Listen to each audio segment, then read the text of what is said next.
Panorama group, जो सोचता है वो करता है। तो बहुत बहुत धन्यवाद आप सबों का। सबसे पहले इसलिए कि हमारे ऐसे छोटे जीव को भी ऐसे महत्वपूर्ण आयोजन में आपने आमंत्रित किया, इसके लिए हम बहुत बहुत अनुग्रहित हैं आपके। और यहाँ आकर हमें ऐसा लगता है कि जो मेरे मन में अनुभूतियाँ तैरती है, उस अनुभूतियों के अनुरूप कुछ आप लोग आगे काम कर रहे हैं।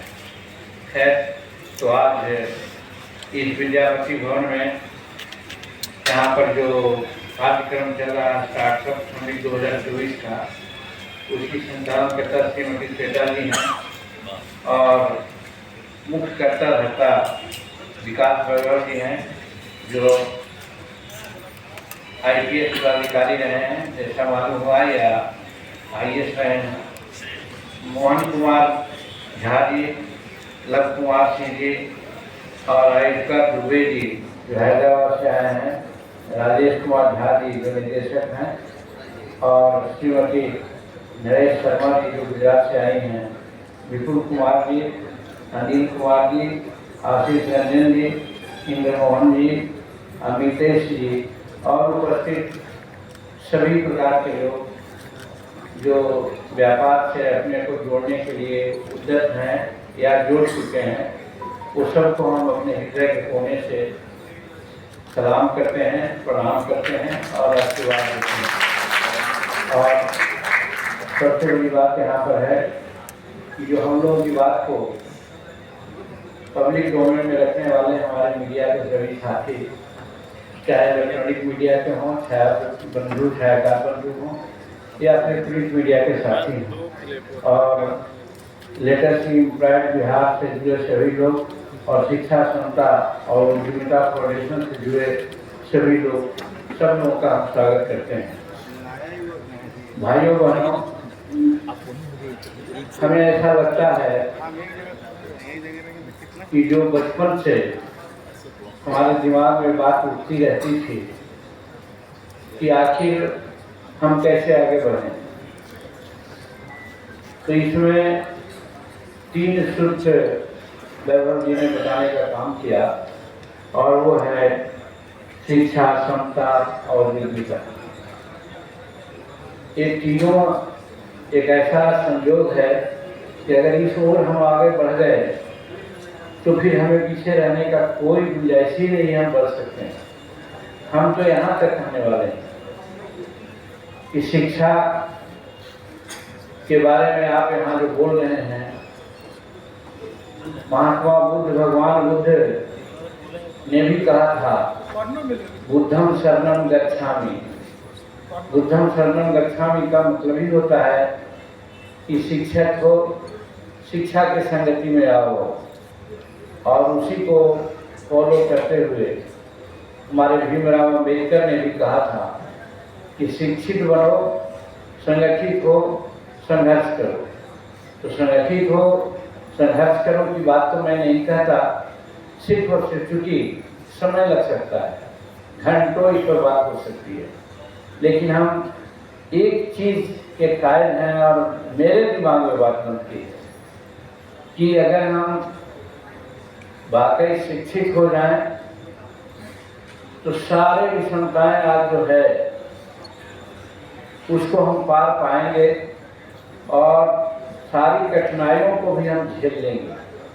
लेकिन शिक्षित का 2 पार्ट में मानता हूँ। एक पार्ट तो आज शिक्षा के संबंध में है कि हम लोग डिग्रियां लेते हैं, बड़े बड़े डिग्रियां लेकर के घूमते हैं। हम कर सकते हैं कि उनको हम पूर्ण रूप में शिक्षित नहीं मानते। दूसरा स्वरूप इसका यह है कि आपने सुना होगा कि पोथी पढ़ जग हुआ, पंडित भया में कोई, 2.5 अक्षर प्रेम का पर है तो पंडित को। ये भी एक हमारे सामने बात है, इसको गौर करने की बात है, फरमाने की बात है। ये बहुत सिंपल बात है, लेकिन इतना सारगर्भित है कि हम इसके बारे में सोचे तो बड़ा कामयाबी हमको मिलेगी। और अगर अध्यात्म के दृष्टिकोण से हम देखते हैं तो आज मनुष्य में प्यार नहीं है, प्रेम नहीं है, मोहब्बत है नहीं है। हम किसी की उन्नति को झेल नहीं पाते हैं, देख नहीं पाते हैं। ये भी एक शिक्षा का अंग है कि हमको इसके संबंध में क्या कहना चाहिए। विद्वान लोग यहाँ पर हैं, हम तो पढ़े लिखे नहीं हैं, लेकिन कहा गया है, बाइबिल में भी कहा है, हम लोग पढ़े थे बचपन में कभी कभी, कि भगवान यानी गॉड उसी को प्यार करते हैं जो भगवान के बनाए हुए चीजों को प्यार करता है, मोहब्बत करता है, रक्षित करता है। ये बाइबिल की बात है। उसी प्रकार से हमारे धर्म ग्रंथों में भी बात यही आई है कि परहित शरीर से धर्म नहीं भाई, पर विलासम नहीं अजमाई। यानी दूसरों को भलाई करने से बढ़ के दुनिया में कोई धर्म नहीं है, और दूसरे को बुरी निगाह से देखने से बड़ा पाप दुनिया में नहीं है। अगर इस बात को हम देखते हैं तो that is part of the education, और इस पार्ट को हम लोग लेफ्ट कर दिया है, छोड़ दिया है। आज डिग्री लेने के चाहत में हम लोग क्या क्या नहीं कर रहे हैं। तो हमको इस ओर भी आना होगा, समझना होगा कि बाइबिल ने क्या कहा, रामायण ने क्या कहा। और सब चीजों में पूरा अध्ययन मेरा नहीं है, रामायण ने क्या कहा, और सब चीजों में पूरा अध्ययन मेरा नहीं है। बड़े बड़े महात्माओं के मुखार बिंद से बात सुनेंगे तो ये सेकंड पार्ट है जो बहुत महत्वपूर्ण है। इसके बिना कोई भी शिक्षा हमारी बेकार है। हम कहना चाहते हैं कि आज शिक्षा की बात अगर आती है तो हम शुरू किया था महात्मा बुद्ध से, और डॉक्टर भीमराव अम्बेडकर की बात हमने कही थी। डॉक्टर भीमराव अम्बेडकर ने क्या कहा था? कहा था कॉमन स्कूलिंग सिस्टम होनी चाहिए। आगे आने के बाद आप कुछ लोगों ने कहा कि राष्ट्रपति का बेटा हो या भंगी का संतान, सबको शिक्षा एक समान। अब दिल पर हाथ रख करके हम लोग सोचें, 76 वर्ष की राजनीति हो गई, हम लोग आजाद हो गए, क्या हम कॉमन स्कूलिंग सिस्टम दे पाए हैं? हमें कहने में कोई लाज शर्म नहीं है कि मैं उस घर से आया हूँ जिस घर में माता पिता भी 1 से 1 किलो मजदूरी के लिए 8 घंटा काम करते थे। पढ़ाई लिखाई की बात आती थी तो यही कहा जाता था, अब तो शायद वो मर गए हैं, कि बेटा को तुम पढ़ा के क्या कलेक्टर बनाओगे। इस प्रकार की बातें आती थी। अगर आज वो बचते तो शायद समझ सकते थे कि रामजीत मांझी ने अपने बेटा को पढ़ाने के किया तो वो क्या हो गया। मेरा कहना यही है यहाँ पर कि सबके लिए समान अगर अवसर हम उपलब्ध करा दें, एक तरह की शिक्षा हम दें, तो आज जो विसंगतियाँ हुई है कि हम 20 लाख 25 लाख सालाना देकर के हम एक तरफ बच्चे को पढ़ाते हैं, और दूसरी तरफ 90% जो बच्चे हमारे हैं गांव के स्कूलों पर या शहरों में छोटे छोटे स्कूलों पर डिपेंड करते हैं, जहां पढ़ाई की क्या व्यवस्था है मैं नहीं कहूँगा, डर से नहीं कहूँगा। हम लोग चुनाव लड़ते हैं, अगर मैं कहूँगा तो कल चुनाव में जब लोग जाएंगे पोलिंग पदाधिकारी को बन के तो कहेंगे बड़ा जीतन मान पिंगी करता था, चलो इसके विरोध में वोट कर दो। तो इसलिए हम ऐसे नहीं कहेंगे। लेकिन सच्चाई क्या है, एक जमाना था, जो पुराने जमाने की बात मैं करता हूँ, हम लोग इस बार पढ़ते थे किसी तरह से, तो मास्टर 4 बजे भोर में उठाने आते थे, ए भगत बेटा क्या कर रहा है, मुर्गा बोल गया, उसको उठाओ पढ़ाओ। और आज मास्टर क्या करते हैं, जाते हैं 10 बजे स्कूल है तो जाते हैं 11-12 बजे, 4 बजे या 5 बजे छोड़ना है तो 3 बजे छोड़ देते हैं। अगर इतना भी 2 घंटा अगर बढ़िया से पढ़ा दें तो वो भी ठीक है, लेकिन वहाँ तो थक के जाते हैं, टेबल पर पैर रख के सो जाते हैं। बहुत होता है तो लोग कहता है कि जरा मेरा पैर दबा दो, यही पढ़ाई स्कूल में। तो वो सेक्शन के बच्चे को कैसे हम समझ सकते हैं जो 20 लाख रुपया खर्च करके अपना बच्चा को पढ़ाता है, कैसे उसका संस्कार एक होगा? यही विडंबना, यही सोचना है, यही सामाजिकता है। अगर इसको हम सोच लें तो जिस समानता की बात कर रहे हैं ये, तो समानता तो अपने आप आ जाएगी, लेकिन हम नहीं सोच रहे हैं। हम बच्चा को पढ़ाते हैं तो उसके पीछे हम यही सोचते हैं कि अच्छा मानव नहीं बने, अच्छा कृषक नहीं बने, अच्छा व्यापारी नहीं बने, क्या बने? तो डॉक्टर, इंजीनियर, IAS IPS बने जो कमा करके कुछ हमको दे। ये हमारे गार्जियन का उद्देश्य रहता है, हमारा उद्देश्य रहता है। तो इस प्रकार की शिक्षा से हम लोग 76 वर्ष गुजार दिए अभी तक मेरा विकास नहीं हुआ है। हम समझते हैं चाहे प्रशासन हो, राजनीतिक हो, सामाजिक सेवक हो या वैभव हो, ऐसा कार्यकर्ता हो, उसको इस दृष्टिकोण से सोचना होगा, इक्वल फुटिंग में आना होगा, तभी हम आगे बढ़ पाएंगे। कि हम रामायण में बात आई है ना कि गुरु दी गए पढ़ने बुराई, अल्पकाल विद्या सब पाई। आप समझ सकते हैं, सब विद्या पाई, मानवता की शिक्षा पाई, वीरता की शिक्षा पाई, त्याग की शिक्षा पाई, युद्ध की शिक्षा पाई और वेद पुराण की भी शिक्षा पाई। आज क्या हम लोग ऐसा पा रहे हैं? हम अपने बच्चों को ऐसा दे रहे हैं? नहीं दे रहे हैं। मैं तो बेशक करना चाहता हूँ कि नहीं दे रहे हैं। तो इसलिए हम लोगों को जरूर सोचना होगा इस आधार पर। और दूसरी बात, हम जो जीविका की बात कर रहे हैं व्यवस्था, हम कायम नहीं थे। हम तो वह पुराने समय की बात करते हैं, कहा जाता था उत्तम खेती मध्यम मान नीच चाकरी बीच निदान। आज क्या हो गया है? आज है 5,000 रुपया महीना चपरासी का पाता है, यहाँ चौक पर घूमता है और घर पर जाता है तो लगता है कि कौन अफसर आए हैं। तो उसी को एक कवि ने, एक को लेखक ने कहा कि ओठों पर पान की लाली है मगर पेट घी दूध से खाली। वही तो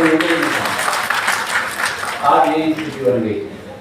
और बांग एक ऐसी चीज है, व्यापार एक ऐसी चीज है, कहा गया है कि व्यापार वसंती लक्ष्मी। जिसकी बात आप स्टार्टअप की बात कर रहे हैं उसको सुनाना चाहते हैं, बताना चाहते हैं कि व्यापार वसंती लक्ष्मी। अब आज व्यापार को हम किस रूप में मान रहे हैं? आज मल्टीनेशनल कंपनियां आ रही हैं जो कार्बन डाइऑक्साइड उत्सर्जन कर रही हैं और बड़े बड़े लोग मर्सिडीज आते आलिए हमारा ऐसे फ्लाइट थे तो वो बॉम्बे के थे, उम्र में शायद 30-35 वर्ष के थे, पूरा भारी भरकम शरीर थी। वो बोल रहे थे इसके बारे में। लेकिन मेरा ये कहना है कि अगर ठीक है, अभी कह रहे थे कोई कि हिंदुस्तान एक समय में जगत गुरु कहलाता था, धन धान दूध घी सबसे बड़ी चीज कर रहे हैं और नेचर कैसे साइलेंटली हमको मार कर रहा है, इस हो जाते हैं। हमारी लॉन्गेविटी 70 जीव, हम तो देहात के आदमी हैं, छींकते थे तो हाथ छींक तो कहते 100 वर्ष जियो, ये करते थे। मतलब 100 वर्ष और 125 वर्ष जीते थे। अब आज हमारी लॉन्गेविटी कितनी है बताएं हमारे युवाओं को? 70 वर्ष के हम लोग 50 वर्ष पूरे नहीं कि जाने की तैयारी शुरू कर चुके हैं। तो क्यों? इसलिए कि हमारा खान पान रहन सहन सब ऐसा हो गया, मैकेनाइज हो गया कि हम उसी ओर चल पड़े हैं। तो हमारा कहना है, हमारा विभाग है माइक्रो, स्मॉल एंड लघु, SMAC। तो हम अपने सेक्रेटरी से, अपने डेवलपमेंट कमिश्नर से बार बार इसी बात की चर्चा हम करते हैं कि आप लोग जो आगे बात करते हैं, स्मॉल की बात करते हैं, कुछ हद तक ठीक है, मीडियम की भी बात करते हैं, मान लेता हूं मैं, लेकिन आप इस कदर जोड़िए कि जो हमारा SMSC है ये तीनों, तो 24,000 बड़े बड़े हमारे यहाँ इंडस्ट्रीज हैं हिंदुस्तान में, 24,000। और छोटे और मध्यम और लघु कितने हैं? करीब करीब 6 करोड़। अब आप जोड़ लीजिए, 6 करोड़ है तो 6 करोड़ आदमी उसको जरूर लगे हुए होंगे। और अगर उनको बढ़ाने की बात आती है तो बहुत बड़ा पूंजी की जरूरत नहीं होती है। हम 6 करोड़ से 24 करोड़ कर सकते हैं, 50 करोड़ भी कर सकते हैं। लेकिन मल्टीनेशनल जो पार्टी कंपनियां आ रही है उसको बढ़ाने में क्या दिक्कत है? जमीन तो है ही है, पैसा तो है ही है, साथ साथ वो जो बनाते हैं, वो जो कार्बन डाइऑक्साइड उत्सर्जन लोग कर रहे हैं वो कहाँ जा रहा है हम नहीं देख रहे हैं। लेकिन हम सोते हैं तो भी कार्बन डाइऑक्साइड हमारे नाक को जाता है, जीवन जाता है। हम चावल खाते हैं, हम गेहूँ खाते हैं, उसमें भी इस प्रकार की बात आते हैं। हम सब कंसर्वेटिव चीज को यूज कर रहे हैं, तो हमारी आयु क्यों नहीं 50 वर्ष से 60 वर्ष की होगी? तो इसलिए भी माइक्रो इंडस्ट्री को डेवलप करने की बड़ी आवश्यकता है। और हमारे जमाने में बार्टर सिस्टम चलता था। बार्टर सिस्टम आप लोग समझते होंगे, विद्वान लोग बताएंगे कि जिनिस से जिनिस का अदल बदल करके ही लोग अपन काम चलाते थे। यानी अगर आप कपड़ा उत्पन्न करते हैं, अगर ये दूध उत्पन्न करते हैं, अगर वो चावल उत्पन्न करते हैं, तो कपड़ा दे देंगे इनको, दूध दे देंगे उनको, चावल देंगे उनको, ये कपड़ा उनसे ले लेंगे। बार्टर सिस्टम के अनुसार सब काम चलता है। छोटे छोटे व्यापार, घर में लोहार रहते थे, बढ़ी रहते थे, चरमकार रहते थे, सिलाई करने वाले रहते थे, बुनकर लोग रहते थे।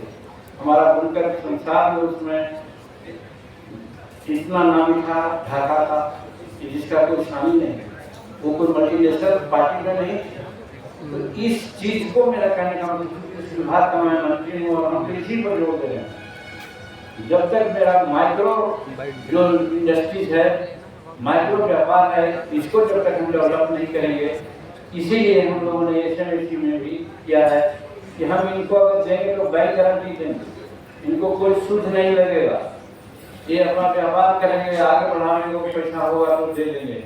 इस तरह से भी आगे उनको बढ़ाने की बात कर रहे हैं। तो मेरा कहने का मतलब है कि माइक्रो इंडस्ट्री को जिसमें जो स्टार्टअप भी आता है, जिसकी चर्चा आप लोग करें, स्टार्टअप का क्या मतलब है? इंडस्ट्री ले करके स्टार्ट करके अपने जीवन को ठीक करना, तो उसके माध्यम से भी हम कर सकते हैं। लेकिन आज उस पर बहुत जोर नहीं दिया जा रहा है। एक मामूली हमारे पास एक स्केच है जो मैं कहना चाहता हूँ कि आज हमारा जो MSME विभाग है वो 20 करोड़ लोगों को रोजगार दे रहे हैं।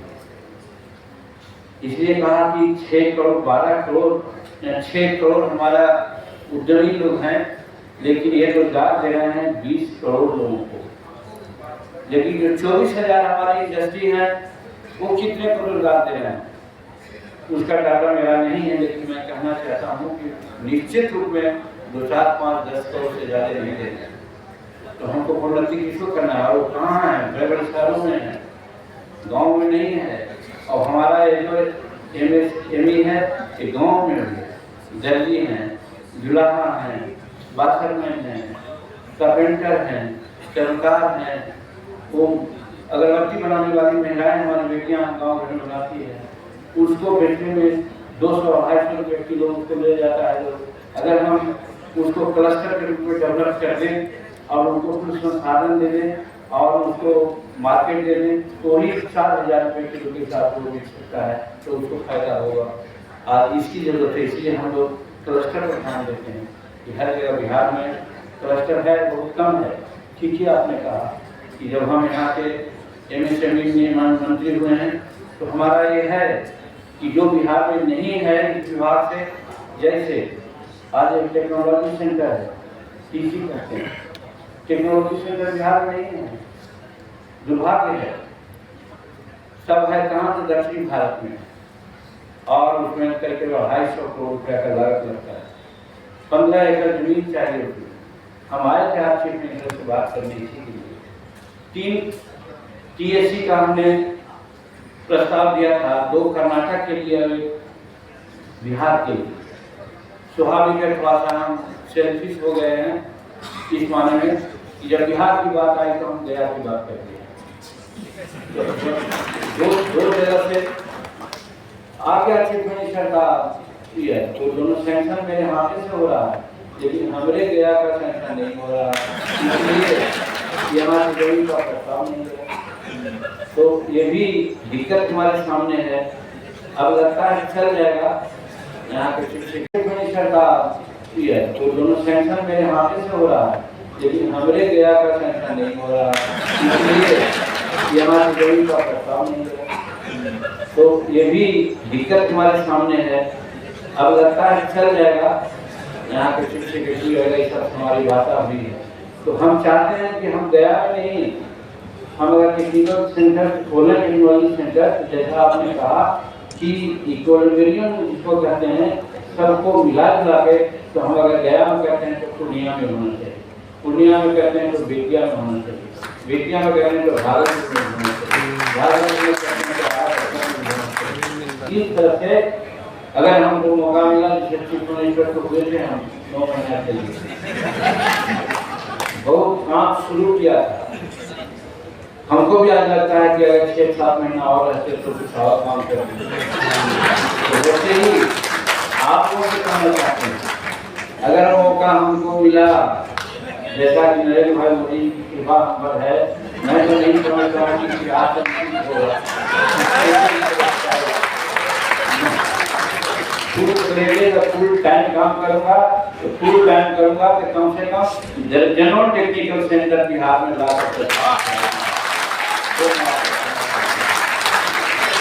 इसी प्रकार से असर क्या होता है, मखाना उत्पन्न करता है हमारा दरभंगा के मधुबनी का पेंटिंग सेंटर, भागलपुर का रेशम कपड़ा है, हमारा मानव का सूती कपड़ा है, मखाना का है, ईंट का है, कुछ और उत्पादक बने जितने भी हैं, इसका सेंटर नहीं है, क्लस्टर नहीं है, जिसके चलते उनका जिनिस है वो कोने और आम दाम में मिलकर बेचता है।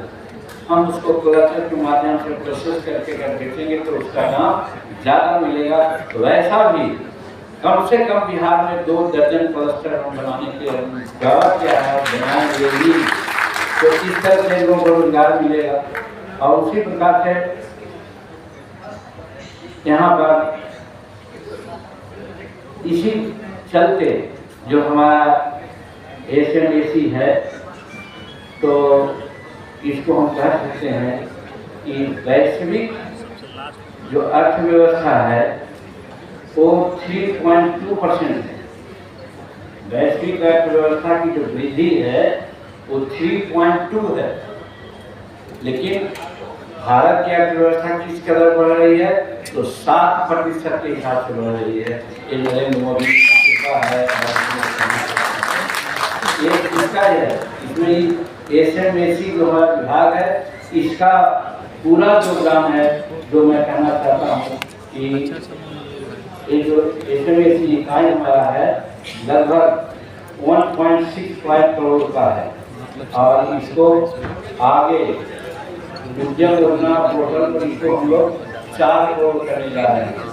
आप बोल लीजिए कि 1.6 करोड़ अभी है तो वो हालत है, लेकिन अगर इसको 4 करोड़ अगर उद्यम पोर्टल पर हम डाल देंगे तो भारत की अर्थव्यवस्था कहाँ जाएगी आप समझ सकते हैं।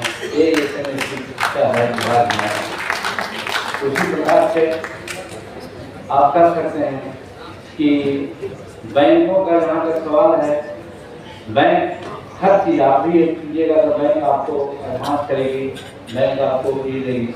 तो हमारे यहाँ से बैंक गारंटी योजना हम लोग बनाया है, बैंक गारंटी देंगे लोगों को। उस हिसाब से अगर हम लोग जोड़ते हैं तो आज हम देखते हैं कि बैंक गारंटी में जो दिया गया क्रेडिट है वो 22.6 लाख करोड़ है, जबकि इस कब से शुरू से आज तक 22.6 लाख करोड़ है, जबकि मात्र 2024 में एक वक्त में हम लोगों ने 10.3 लाख करोड़ को हम लोगों ने बैंक क्रेडिट दिया है। इस तरह से बैंकों से भी हम एमएसएमई के द्वारा आपको आगे बढ़ाने का काम कर रहे हैं। और हम कहना चाहते हैं कि अभी मुद्रा लोन के माध्यम से बात किया जा रहा है, तो अभी आपने देखा मेरे यूनियन बजट में क्या हुआ है, जहाँ 10 लाख मुद्रा योजना की बात होती थी, आज वहाँ 20 लाख का मुद्रा योजना कर दिया है। तो कहने का मतलब कि व्यापार को बढ़ोतरी देने के लिए हमारी भारत सरकार भी उद्यत है। जरूरत है इसको ईमानदारी पूर्वक काम करने की। दुख नहीं मानिएगा, हम बहुत गांव के आदमी हैं। आज भी आपके मीटिंग के बाद में अपने गांव में जाऊंगा, देखा है वहाँ गया से नवादा रोड में जाइएगा तो 50 ऐसे लगे हुए हैं, आटा है, वो क्या कहते हैं नट बोल्ट का है, और क्या क्या है, देखिएगा तो उसका प्रोडक्शन 25% ही नहीं है। और उसमें 4 करोड़ 5 करोड़ 3 करोड़ लोन लेकर चले बैठे हुए। ये भी नहीं होना चाहिए। उद्यमिता का ये मतलब नहीं है, लाभ का मतलब ये नहीं है। हम अगर उद्यम और उद्यमिता के रूप में अगर कुछ लाभ लेते हैं सरकार से, तो उसका उपयोग करें और उस प्रकार से उपयोग करेंगे तो हर तरह से हमारा ठीक होगा। हमारे यहाँ खादी बोर्ड है, क्वाइल बोर्ड है। क्वाइल बोर्ड का नाम यहाँ नहीं है। क्वाइल बोर्ड आप लोग शायद बहुत कम समझते होंगे, वो नारियल का फल होता है ना, जो डाब का पानी हम लोग पीते हैं, उसी को फल को क्वाइल कहा जाता है। आज कर्नाटक आंध्र प्रदेश वगैरह में वो बोर्ड है, उसका निगम बना हुआ है, बोर्ड बना हुआ है, बहुत तरह का इंफ्रास्ट्रक्चर वहाँ पर है। और उसका प्रोडक्शन को ब्राजील और इंडोनेशिया कहाँ हम लोग भेजते हैं, उससे फैब्रिक निकलता है, बहुत धागा निकलती है, और फिर उससे जूट है, ऐसे दरी है, उससे बनता है। सबसे प्रमुख चीज उसका क्या है कि उसका जो डस्ट निकलता है, वो डस्ट से अगर गमला में मिट्टी में मिला करके उसको अगर दे दिया, एक बार पानी दे दिया, तो हम समझते हैं कि यह कहता है कि 1 किलो डस्ट में 8 लीटर पानी को ऑब्जर्व करने का ताकत है उसको। अगर गमला में दे दीजिएगा तो 6 महीना पानी, और उस प्रकार से उपयोग करेंगे तो हर तरह से हमारा ठीक होगा। हमारे यहाँ खादी बोर्ड है, क्वाइल बोर्ड है। क्वाइल बोर्ड का नाम यहाँ नहीं है। क्वाइल बोर्ड आप लोग शायद बहुत कम समझते होंगे, वो नारियल का फल होता है ना, जो डाब का पानी हम लोग पीते हैं, उसी को फल को क्वाइल कहा जाता है। आज कर्नाटक आंध्र प्रदेश वगैरह में वो बोर्ड है, उसका निगम बना हुआ है, बोर्ड बना हुआ है, बहुत तरह का इंफ्रास्ट्रक्चर वहाँ पर है। और उसका प्रोडक्शन को ब्राजील और इंडोनेशिया कहाँ हम लोग भेजते हैं, उससे फैब्रिक निकलता है, बहुत धागा निकलती है, और फिर उससे जूट है, ऐसे दरी है, उससे बनता है। सबसे प्रमुख चीज उसका क्या है कि उसका जो डस्ट निकलता है, वो डस्ट से अगर गमला में मिट्टी में मिला करके उसको अगर दे दिया, एक बार पानी दे दिया, तो हम समझते हैं कि यह कहता है कि 1 किलो डस्ट में 8 लीटर पानी को ऑब्जर्व करने का ताकत है उसको। अगर गमला में दे दीजिएगा तो 6 महीना पानी देने की जरूरत नहीं है। किसान को ऐसे मरुस्थल स्थल में, ऐसे स्तर में अगर उसको डेवलप करके हम लोग इस प्रकार से यूरिया और क्या क्या खाद देते हैं, तो इसमें तो बहुत तरह की बात आती है, लेकिन वो एकदम जैविक खाद है। अगर वो हम देंगे तो जहाँ 4 पानी में गेहूँ पैदा करते हैं, हम लोग 1 पानी में गेहूँ पैदा कर देंगे। इसकी व्यवस्था भी हम लोग कर करके बिहार के और भारत के किसानों को आगे बढ़ाने के लिए काम हम लोग कर रहे हैं। ये भी हमारे में है। तो इस तरह से कहने का मतलब है कि हमारा जो विभाग मिला है MSME, उसमें इन्हीं बातों की चर्चा है। और प्रधानमंत्री जब विभाग दे रहे थे तो पता नहीं उनके दिमाग में क्या थी, उन्होंने ही कहा मान लीजिए हम अपना विजन का विभाग आपको दे रहे हैं, आज हमको लगता है सही करते हैं, इसको अगर ईमानदारी से हम लोग इम्प्लीमेंट कर जाएं तो हम समझते हैं कि बिहार में और भारत में दूध घी की नदियाँ बहने में और छोटे छोटे यूट्यूबर को आगे बढ़ने से कोई नहीं रोक सकता है। और हम वातावरण को संरक्षित कर सकते हैं। हम जो हमारे जंगल बर्बाद हो रहे हैं, जंगल भी हमारे रक्षित हो जाएंगे, और फिर जो हमारा एटमॉस्फेरिक स्थिति हमारी गलती है, पानी हमारा जो है पानी हम लोग पीते हैं, गंगा का पानी अमृत कहा जाता था, आज हम पानी पीने लायक नहीं है। इसको भी हम लोग ठीक कर पाएंगे। तो ऐसे में विभाग हमारा है, एक टास्क मिला है, इसको प्रयास कर रहे हैं। और वैभव जी जो आप स्टार्टअप करके के लोगों को बाहर से ला करके भी यहाँ जोड़ रहे हैं, इसमें आप बहुत बड़ा एडवेंचरस काम कर रहे हैं। इसके लिए भी हम आपको प्रशंसा करते हैं। और ये आपका सही है कि हम बिहार में बिहारी हैं, लेकिन बाहर जाकर के हम गंगा मुनि की तरफ हैं, अपना काम करते हैं, दूसरे हाथ को लगाते हैं, काफ़ी मुशक्कत होती है, लेकिन इज्जत नहीं है। इसलिए यदि इज्जत पाना है तो स्टार्टअप का एक लोग आज उन्होंने शगुफा खोला है 3 पॉइंट को लेकर के, उसको अगर हम सही दिल से इम्प्लीमेंट करेंगे तो हम समझते हैं कि हमारा बिहार और बिहार से आगे दूसरा राज्य भी बढ़ेगा आगे। और हमारे जो अनएम्प्लॉयड लोग हैं, ठीक ही कहा है उन्होंने, संसार में सबसे ज़्यादा युवा हिंदुस्तान में, भारत में, और भारत में सबसे ज़्यादा युवा बिहार में। यही स्थिति है। इस बिहार के युवाओं को, शक्ति को कलेक्ट कर करके सृजनात्मक कामों में लगाने का प्रयास तो सबको करना चाहिए, जिसके लिए हमारा MSME विभाग भी है। और वैभव जी ऐसे जो देवदूत हैं जो ऐसा काम कर रहे हैं, जिसको कर सकते हैं क्या स्टार्टअप के जरिए एक मैसेज दे रहे हैं। इस मैसेज को आज के जवान और युवक लोगों को ग्रहण करना चाहिए और अधिक से अधिक संख्या में इनके साथ जुड़ करके देश निर्माण और राज्य निर्माण में साथ देना चाहिए। और ऊपर से हम जब बिहार में हैं, और जैसा मैंने कहा, हमारी भी कल्पना है, हम तो एक मजदूर घर के आदमी हैं, लेकिन बावजूद हम समझते हैं कि हमको तभी मजदूरी मिलेगी जब कोई मजदूरी देने वाला रहेगा। तब जब मजदूरी देने वाला नहीं रहेगा तो कैसे मजदूरी हमको मिलेगी। इसी लिहाज से भी हम चाहते हैं कि बिहार में कम से कम भारत में मजदूरी देने वाले की संख्या बढ़े, ताकि हमारे मजदूर, किसान मजदूर भी हैं, उनकी भी खिदमत हो सके और वो भी आगे बढ़ सकें। तो इसमें आपका स्टार्टअप का बहुत बड़ा योगदान है, हम आपको सराहना करते हैं। एक पदाधिकारी होकर के इस रूप में आपने सोचा, अपने जीवन काल में जिसकी चर्चा भाई साहब ने किया, हम भी जानते हैं आपको कुछ हद तक, तो एक सराहनीय काम रहा है। और जिसका दिमाग ठीक से है, जो सृजनात्मक शुरू से रहता है, कहीं भी रहेगा तो सृजन करेगा ही। आपके सृजन शक्ति से लाभ मिलेगा बिहार को, ऐसे हम आशा रखते हैं। इन्हीं चंद शब्दों के साथ पुनः आपने हमको यहाँ बुलाया, इसके लिए आपके प्रति आभार व्यक्त करते हैं।